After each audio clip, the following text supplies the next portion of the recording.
کی نگاہ جمی ہوئی ہے۔ اللہ کے محبوب صلی اللہ علیہ وآلہ وسلم کی نگاہوں کا یہ عالم ہے۔ تجلی ذاتی میں گم رہے حضور، اور 18 سال کی مدت کے برابر، اور حضور نے آنکھ بھی نہیں جھپکی۔ وہاں تو تجلی صفاتی کا پرتو پڑا پہاڑ پر اور تاب نہ لا سکے، اور یہاں کمال یہ ہے کہ جب اس جمال جہاں آرا کو دیکھا تو قرآن نے کہا ما زاغ البصر وما طغی، نہ آنکھ جھپکی نہ آنکھ بہکی۔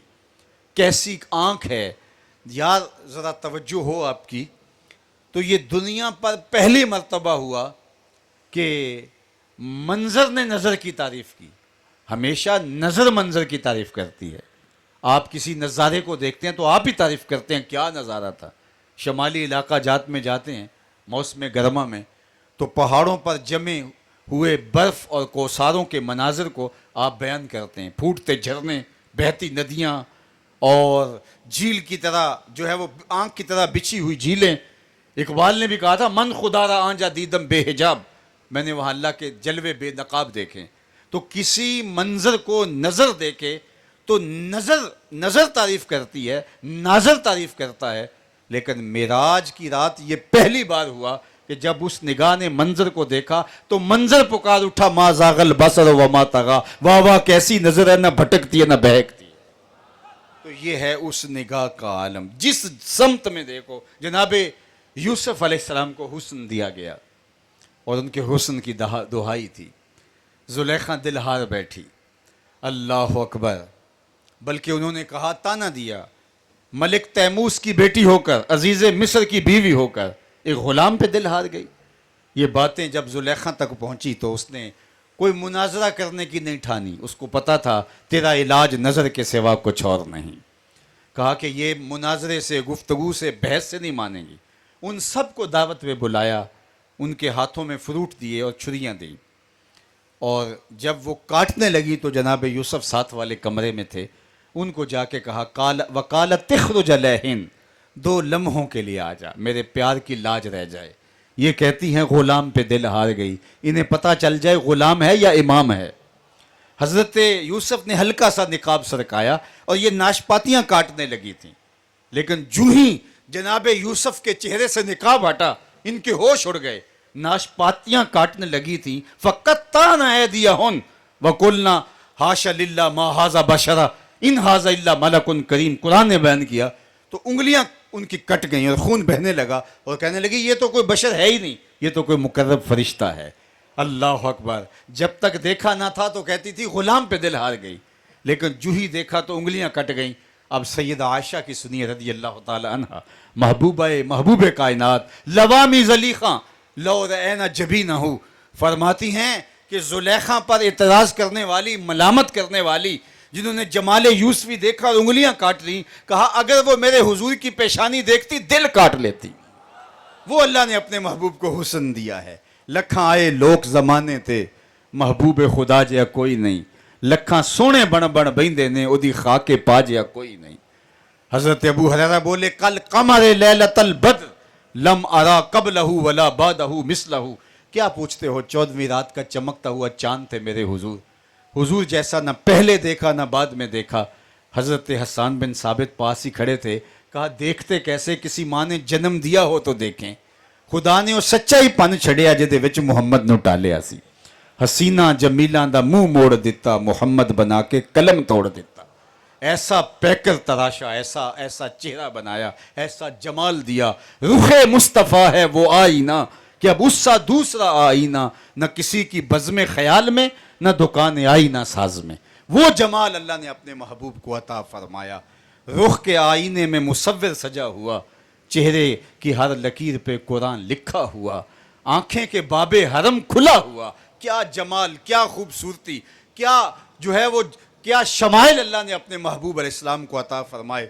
تو جناب یوسف علیہ السلام کا حسن وراء الورا ہے، لیکن جب کہانی حضور کے حسن تک آتی ہے تو کہا لوامی زلیخاں لو رأینا جبینہ، جنہوں نے انگلیاں کاٹی تھیں اگر وہ میرے حضور کی پیشانی دیکھ لیتی تو وہ سر کاٹ لیتی، وہ دل کاٹ لیتی۔ اللہ اکبر۔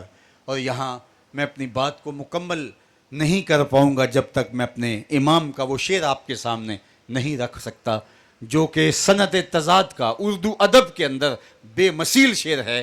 حسن یوسف پہ کٹی مصر میں انگشت زنا، حسن یوسف پہ کٹی مصر میں انگشت زنا، 6 چیزیں ہیں۔ حسن ہے جناب یوسف علیہ السلام کا، اور انگلیاں کٹیں کن کی؟ مصر کی عورتوں کی۔ مصر کی عورتوں نے جناب یوسف کے حسن کو دیکھ کر کے ان کی انگلیاں کٹ گئیں۔ یہ 6 چیزیں ہیں۔ اب تضاد آئے گا اس کے برعکس چیز، اور کمال قلم توڑ دیا۔ ایک طرف حسن ہے جناب یوسف کا، دوسری طرف صرف نام ہے، حسن نہیں نام ہے۔ ادھر انگلیاں ہیں ادھر سر ہیں۔ یہ انگلیاں عورتوں کی ہے، وہ سر مردوں کے ہیں۔ یہ عورتیں مصر کی ہیں، وہ مرد عرب کے ہیں۔ ادھر کٹی ہیں ادھر کٹاتے ہیں، تسلسل جاری ہے۔ اب شعر کا لطف لیجئے۔ حسن یوسف پہ کٹی مصر میں انگشت زنا، حسن یوسف پہ کٹی مصر میں انگشت زنا، سر کٹاتے ہیں تیرے نام پہ مردان عرب، سر کٹاتے ہیں تیرے نام پہ مردان عرب۔ وہاں کٹی ارادہ نہیں پایا جاتا، کاٹنے تو ناشپاتیاں لگی تھیں، کٹ انگلیاں گئی کٹی، اور یہاں کٹاتے ہیں قصد پایا جاتا ہے، ارادہ پایا جاتا ہے۔ ادھر کٹی ماضی کی کہانی ہے، ادھر کٹاتے ہیں، اللہ اکبر، ادھر کٹاتے ہیں، تسلسل جاری ہے۔ اور پھر ایک اور بات کہوں، ادھر انگلیاں کٹ گئیں ایمان پھر بھی نہ لائیں، ادھر ایمان پہلے لائے سر پھر کٹائے۔ اللہ نے اپنے محبوب کو وہ جمال دیا، وہ خوبصورتی دی، وہ حسن عطا کیا۔ بل نے گل ان کو کہا، کمری نے سروے جاں فضا، حیرت نے جھنجھلا کر کہا، یہ بھی نہیں وہ بھی نہیں، خورشید تھا کس زور پر، کیا بڑھ کے چمکا تھا کمر، بے پردہ جب وہ رخ ہوا، یہ بھی نہیں وہ بھی نہیں۔ جناب عیسیٰ کی بارگاہ میں حاضر ہوتے ہیں تو وہ مردوں کو ٹھوکروں سے زندہ کرتے ہیں۔ مردوں کو زندہ کرنا، ان کی رکی ہوئی سانس کو بحال کر دینا، ان کے دل کی دھڑکن کو دوبارہ آبادیاں دینا، یہ آپ کا معجزہ ہے۔ لیکن میں آپ کو حضور علیہ السلام کا ایک ایسا معجزہ سناؤں۔ یار زندگیاں تو ملتی ہیں، جو زندگی جس کے اندر پہلے موجود تھی، جو زندگی کا نور نہیں رکھتا میرے حضور نے اس کو بھی دھڑکنیں عطا کی۔ صحیح بخاری اٹھائیے، دیگر کتابیں اٹھائیے، حضور منبر پہ بیٹھے خطبہ دینے کے لیے، اور مسجد نبوی میں ہجوم عاشقاں ہے، ایک جانب سے رونے کی آواز آنے لگی، صحابہ دائیں بائیں دیکھتے ہیں، رونے والا دکھائی نہیں دیتا، اور رونے والا ایسے درد سے روتا ہے کہ ناقۃ الخلود، جس طرح اونٹنی کا بچہ گم ہو گیا ہو، وہ درد سے کراہتا ہے، چیختا ہے، اور اس قدر رونے والا روتا ہے، لیکن سمجھ نہیں آتی رو کون رہا ہے۔ صحابہ دائیں بائیں دیکھتے ہیں، فنزل النبی صلی اللہ علیہ وسلم عن المنبر، حضور منبر سے نیچے اترے، ایک سمت چل دی ہے، کھجور کا خشک تنا پڑا تھا، حضور نے اس کو آغوش میں سمیٹ لیا۔ تب صحابہ کو پتا چلا یہ رونے کی آواز تو اس درخت سے آ رہی تھی، چونکہ حضور علیہ السلام جب واز فرماتے تو درخت کا خشک تنا پڑا تھا، اس کے ساتھ ٹیک لگا کے واز کرتے۔ لوگوں کا ہجوم ہو گیا، منبر بنا لیا گیا۔ آج پہلے دن حضور منبر پہ بیٹھے، اس کی ضرورت نہیں رہی تھی، صحابہ نے اٹھا کے ایک سائڈ پہ رکھ دیا، وہ حضور کی جدائی برداشت نہیں کر سکا، وہ بلک بلک کے بچوں کی طرح رونے لگا۔ حضور اترے اور جا کے اس کو اپنی آغوش میں سمیٹا۔ اللہ اکبر، جس طرح بچھڑا ہوا بچہ ماں کی گود میں آ کے اس کی گگھی بن جاتی ہے، اس کی ہچکیاں آنے لگتی ہیں، اس کی ہچکیاں بن گئی۔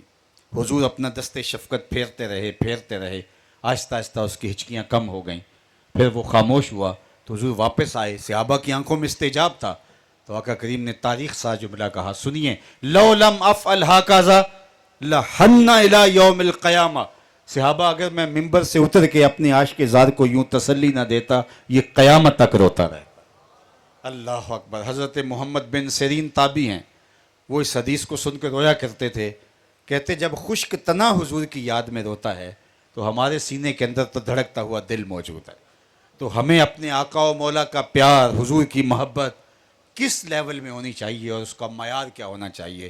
میلاد النبی کے اس عالی شان جلسے میں آنے والوں، میرے اور آپ کے آقا و مولا سب نبیوں سے افضل، اشرف، شانوں کے مالک اور پوری کائنات کے محبوب، درخت ان کی یاد میں تڑپیں، احد کی چھاتی پہ قدم آئے تو وہ بھی جھوم اٹھے اور میرے حضور فرمائیں، احد جبل یحبنا ونحبہ، احد پہاڑ ہے، پتھر ہے، لیکن ہم سے پیار کرتا ہے، ہم اس سے پیار کرتے ہیں۔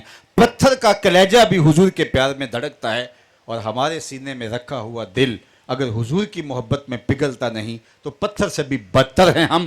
آئیے میں اور آپ اپنا جائزہ لیں کہ ہمارے سینے حضور کی محبت کے نور سے کیسے معمور ہیں، اور محبت اس بات کی متقاضی ہے کہ جس سے پیار کیا جائے اس کی اطاعت کی جاتی ہے، اس کی فرما برداری کی جاتی ہے۔ سر شام سے اس وقت تک میرے اور آپ نے کے بیٹھنے کا اگرچہ یہ ایک مقصد ہے کہ ہم حضور کا ذکر سنیں، اس سے قلب و روح کی تسکین پائیں اور قرار جاں حاصل ہو، لیکن اس قرار جاں، اس تسکین قلب، محبت اور حضور علیہ الصلوۃ والسلام کے پیار کی باتیں سن کے دل میں الفت کے اضافے کا نتیجہ کیا ہے؟ عمل کی طرف راغب ہونا۔ لیکن اگر ہم عمل کی زندگی میں قدم رکھنے کے لیے بھی آمادہ نہیں تو ہماری محبت رسول ہمارے لیے سوالیہ نشان ہے۔ ہم اپنے اندر اتر کے دیکھیں کہ ہماری محبت محض لفظوں تک محدود تو نہیں۔ آئیے میں اور آپ اس عالی مرتبت اجتماع میں، اس کانفرنس کے اندر عزم کر کے اٹھیں کہ زندگی کا ایک ایک لمحہ حضور کے نام لگا دیں گے۔ جب ہمارا یہ دعویٰ ہے کہ ہم حضور سے محبت کرتے ہیں، حضور سے پیار کرتے ہیں، یار یہاں کوئی بندہ کسی دنیا کے شخص سے پیار کر لے تو اس کی بات نہیں ٹال سکتا ہم تو آمنہ کے لال سے پیار کرتے ہیں۔ کیسے ہو سکتا ہے؟ محبوب نے جو واضح دو ٹوک تاکید کے ساتھ فرمایا ہو، اس کا تو سوال ہی پیدا نہیں ہوتا کہ اس کا انکار ہو یا اس کے برعکس کوئی عمل ہو۔ محبوب کی تو منشا عاشق سمجھتا ہے کہ محبوب کی منشا کیا ہے، محبوب کی چاہت کیا ہے۔ مدینہ المنورہ کی ایک گلی سے حضور گزر رہے ہیں تو ایک ایسا مکان بن رہا تھا جو طرز تعمیر حضور کو پسند نہیں تھی۔ حضور نے صرف رک کے اتنا پوچھا یہ مکان کس کا ہے؟ کہا فلاں انصاری صحابی کا۔ حضور خاموش ہو گئے اور آگے چل دیے۔ کسی نے جا کے بتایا حضور گزرے تھے، تیرا مکان دیکھا تھا، شاید پسند نہیں آیا۔ اس نے کدال لیا اور مکان کو زمین کے برابر کر دیا۔ 2-4 دن کے بعد حضور علیہ السلام کا دوبارہ گزر ہوا تو وہاں ملبے کا ڈھیر پڑا ہوا تھا۔ اس صحابی کو بلایا، کہا میں گزرا تھا، تیرا مکان دیکھا تھا، آج ملبے کا ڈھیر دیکھ رہا ہوں، کیا ہوا؟ عرض کی حضور میں نے گرا دیا۔ فرمایا کیوں؟ عرض کی سنا تھا آپ کو پسند نہیں۔ میں اور آپ دیکھیں ہمارا کیا کیا حضور کو پسند نہیں، سر سے لے کر پاؤں تک، عقیقے سے لے کر ولیمے تک، نجی زندگی سے لے کر طرز سیاست تک، کاروبار سے لے کر پوری معاشرت دیکھیں ہمارا کیا کیا حضور کو پسند نہیں، اور ہمیں پتہ ہے کہ ہمارا کیا کیا حضور کو پسند نہیں۔ آئیے میں اور آپ اپنے آپ کو اس سانچے میں ڈھال لیں، اس طرز میں ڈال لیں، اس پیکر میں اپنے آپ کو ڈھال لیں جو ہمیں حضور دیکھنا چاہتے ہیں۔ پھر محبت اپنے نقطہ کمال کو پہنچتی ہے اور محبوب کی ادائیں ہماری طباع کا، ہمارے مزاج کا، ہماری معاشرت کا حصہ بن جاتے ہیں۔ میرے استاد فرمایا کرتے تھے یہ نہ ہو کہ تمہیں لوگ پوچھے تم کون ہوتے ہو، تمہیں بتانا پڑے جناب ہم مسلمان ہوتے ہیں، یہ دیکھو مذہب کے خانے میں اسلام لکھا ہے۔ آپ فرمایا کرتے تھے صاحب نہ کسی کو پوچھنا پڑے نہ بتانے کی نوبت آئے، تمہاری وضاقتہ، طرز زندگی، انداز معاشرت ایسا ہونا چاہیے تم دور سے چلے آ رہے ہو، لوگ کہیں وہ دیکھو حضور کا غلام آ رہا ہے۔ نور آنکھوں میں تو چہروں پہ اجالے ہوں گے، مصطفیٰ والوں کے انداز نرالے ہوں گے، دنیا میں بھی ان کے دم سے مقدر چمکا، محشر میں بھی ان کی رحمت کے حوالے ہوں گے۔ تو آئیے میں اور آپ یہ عزم کر کے اٹھیں، یہ موسم میلاد ہمیں بلاتا ہے حضور کی دہلیز پہ، ہمارے سینے حضور کے پیار سے بھرے پڑے ہیں، لیکن اس کے تقاضے پورے کر کے اس محبت کا عملی ثبوت فراہم کریں۔